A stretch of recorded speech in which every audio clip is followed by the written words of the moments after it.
नमस्कार. पहा आम्ही आज पालखीला बघायला पालखीचं दर्शन घ्यायला आलेलो आहे. त्यामुळे खूप सुंदर आणि छान वातावरण. मंदिरात खूप गर्दी आहे. आता ज्ञानेश्वरांची पालखी आली आहे पुण्यात. तर आम्ही आता त्या पालखीचं दर्शन घ्यायला आलो. बघू शकता.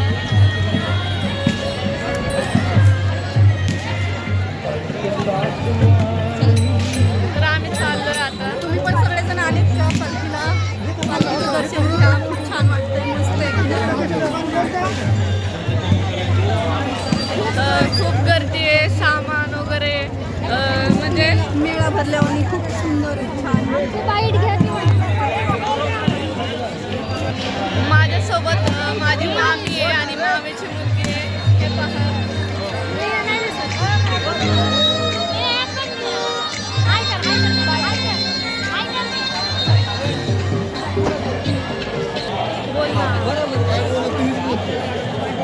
खूप गर्दी आहे.